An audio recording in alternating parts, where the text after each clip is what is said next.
अस्सलाम वालेकुम, मेरा नाम है मोहम्मद उमर और आप देख रहे हैं उमर रिएक्शंस। मैं उम्मीद करता हूँ आप सभी खैरियत से होंगे। आज की जो बेसिकली वीडियो है वो साजिद अली यूट्यूब चैनल की तरफ से है। उस वीडियो का नाम है आर्मी वालों का बिज़नेस। बेसिकली जो साजिद अली की जो वीडियोज़ हैं वो मोटिवेशनल भी हैं, वो फ़नी भी हैं, यानी कि आप इनकी जो हर वीडियो है आपको इनकी हर वीडियो में कोई ना कोई लेसन मिलेगा या कोई ना कोई ये ऐसी जो इनके डायलॉग डिलीवर करते हैं जो हमारी रियलिटी से रिलेटिव होते हैं, जो हमारे आम रोज़मर्रा ज़िंदगी से रिलेटेड होते हैं और काफ़ी ज़्यादा मोटिवेशनल और हमें एक सीधी रास्ते की तरफ लेके जाने वाले होते हैं। तो आज देखते हैं इनकी वीडियो में आर्मी वालों का बिजनेस। आई थिंक ये इमोशनल वीडियो होने वाली है, तो क्योंकि आर्मी के बारे में है तो चलिए आज शुरू करते हैं अपनी वीडियो। आर्मी वालों का बिजनेस।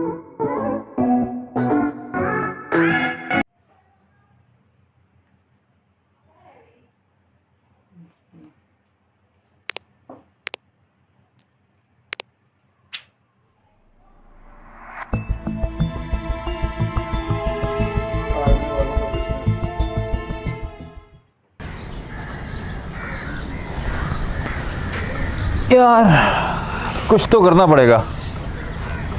मैं कहता हूँ बिजनेस करो यार, जॉब में सेविंग नहीं है।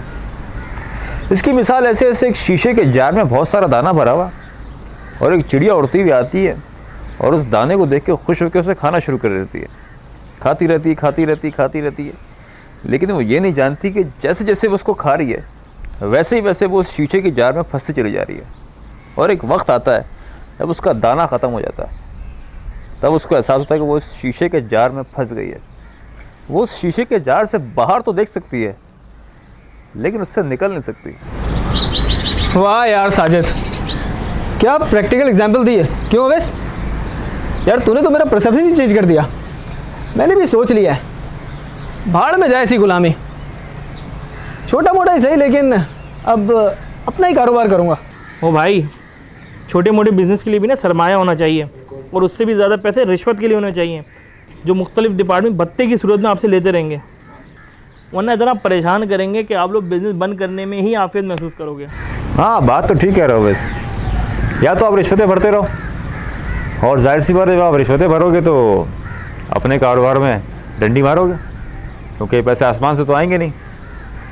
तो इन पैसों को पूरा करने और बैलेंस करने के चक्कर में अपने कारोबार में चोरी करोगे, तो अपने कारोबार से तो आप पहले ही गए, जो बरकतें हैं उससे भी जाओगे।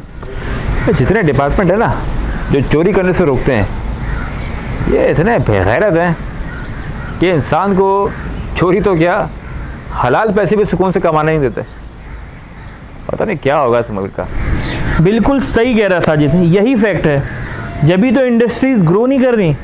भाई जब आप छोटे बिजनेसमैन को सपोर्ट करोगे, 5 साल बाद वो नई इंडस्ट्रीज़ लगाएगा, फिर ये फ्रेश ग्रेजुएट्स को नौकरियाँ मिलेंगी। लेकिन ये बिजनेसमैन भत्ताखोरों के चक्करों से बाहर आए तब ना। या तो हो कोई फिर आपका अपना आर्मी या नेवी में ऑन ड्यूटी ऑफिसर, जिसके बलबूते पे आप इन बदमाशों से निपटो।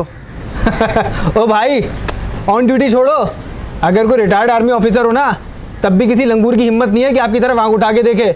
उल्टा वही लोग आपको सलाम ठोकते हुए जाएंगे, सलाम साहब, सलाम साहब, सलाम साहब, सलाम साहब। और भाई मज़े की बात तो ये है, जब आर्मी वाले कारोबार करते हैं ना तो कोई इनसे उधार नहीं मांगता, ना कोई इनसे फ्रॉड करता है। और जो उधार मांगता भी है ना, वो इज्जत से लाके हाथ में पैसे वापस करता है। पता है पीछे बैक है, किसी की हिम्मत नहीं होती है। ये बात है यार, बंदे को आर्मी में होना चाहिए। यार आर्मी की क्या बात है, मज़े हैं।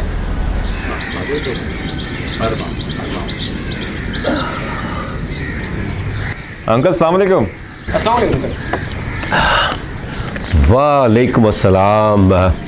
कैसे बेटा आप, और आपके फादर कैसे हैं? मेरे फादर, अरे अंकल, मेरे फादर ने अपनी ज़िंदगी के 50 साल एक प्राइवेट फर्म को दे दिए और मेहनत कर करके इसको नेशनल से मल्टीनेशनल बना दिया।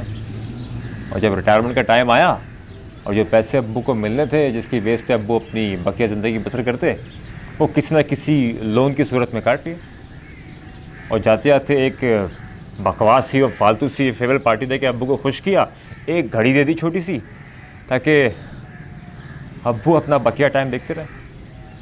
अब आप अंदाज़ा कर लें कि मेरे फादर कैसे होंगे। अरे भाई, अंकल कैसे अंदाज़ा लगा सकते हैं इन बातों का? अंकल ठहरे रिटायर आर्मी ऑफिसर। इनको क्या पता कि एक आम सिविलियन की ज़िंदगी में क्या क्या मुसीबतें आती हैं।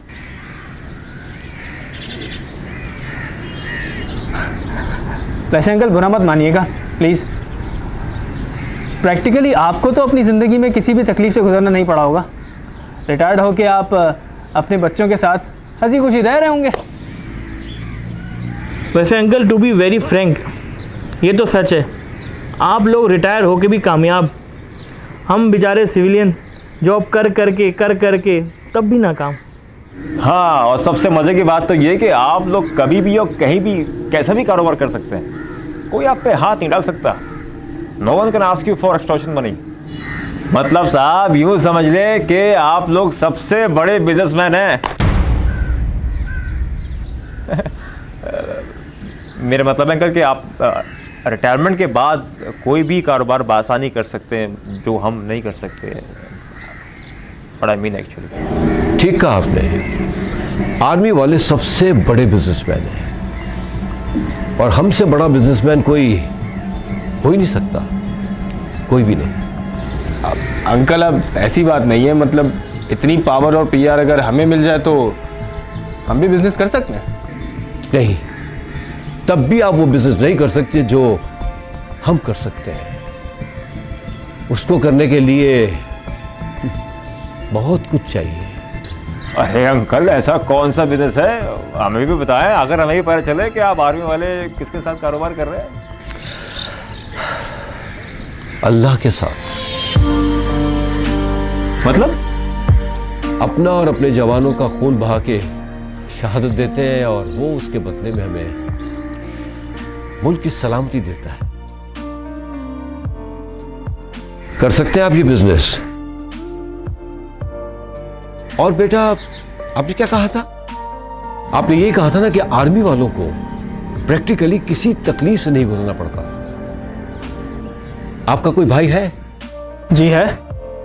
फर्ज करें आप अपनी फैमिली के साथ हंस बोल रहे हो और दरवाजे पे कोई नॉक करे, और जब आप दरवाजे पे जाके देखें तो एम्बुलेंस में आपके भाई की डेड बॉडी पड़ी हो और कोई आपके भाई की डेड बॉडी से ऐसे करके कपड़ा हटा के आपको आपके भाई का चेहरा दिखाए तो कैसा फील करेंगे आप?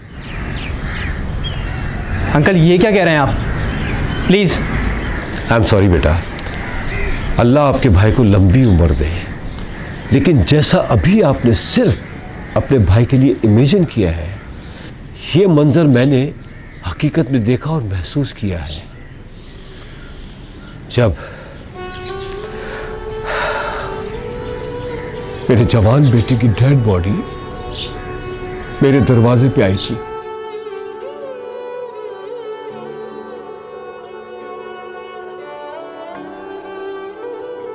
अंकल, आपका बेटा कैसे मरा? नहीं बेटा, वो मरा नहीं है, वो शहीद हुआ है।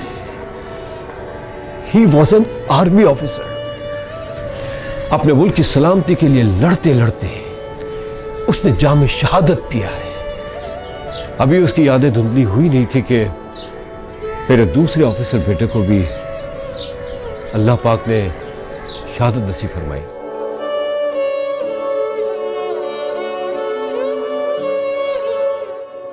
Uncle, I am sorry. No no no no no, I am very happy for both of them कि उन्होंने अपनी जान दे दी, पर दुश्मन को मेरे मुल्क की तरफ एक कदम भी आगे बढ़ने नहीं दिया। Uncle, we are so sorry, पता नहीं हम लोगों ने बातों बातों में क्या कुछ कह दिया। अंकल तो अब आप अकेले कैसे? नहीं बेटा नहीं, मैं अकेला नहीं रहता। मेरा सबसे छोटा बेटा अभी मेरे साथ रहता है और वो मुझे बहुत चाहता है, और मेरी बकिया ज़िंदगी जीने का वही एक सबब है।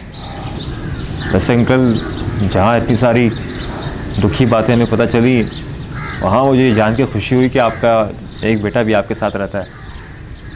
वैसे कौन सी फर्म में जॉब करता है वो भी आर्मी ज्वाइन करने जा रहा है। बस आप तीनों मेरे बेटे के लिए दुआ करें कि वो भी अपने भाइयों की तरह जामे शहादत हासिल करें, जो कि उसकी दिली ख्वाहिश है, ताकि ऊपर तीनों का मर्तबा बराबर रहे।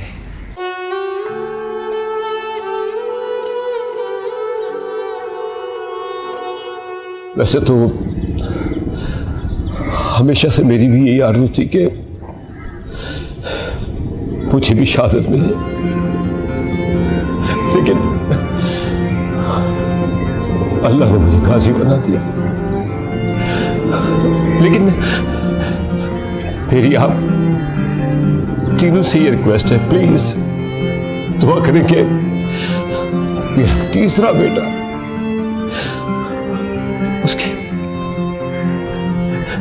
उसकी दिली आरज़ू पूरी हो।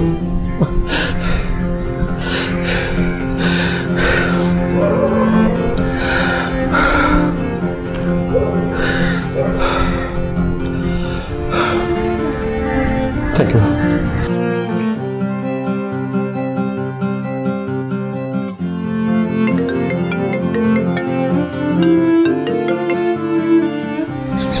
अस्सलाम वालेकुम बाबा।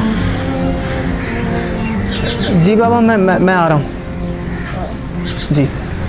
अच्छा बाबा, आपके लिए कुछ लाऊं? कुछ मंगवाना है आपको? जी।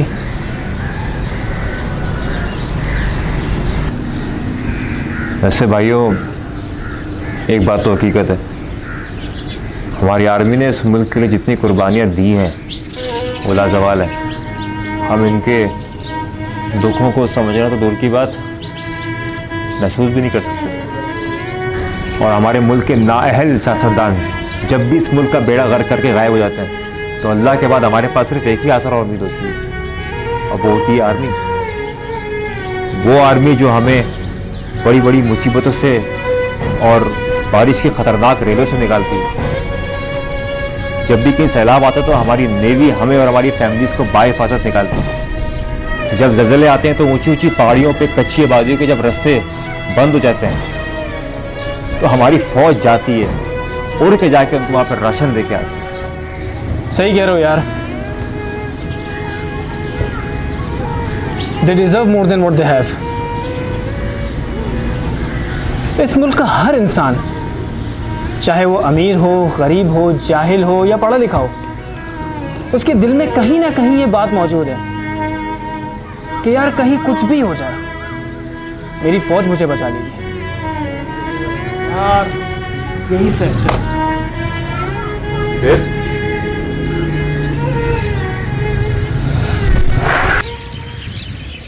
सर,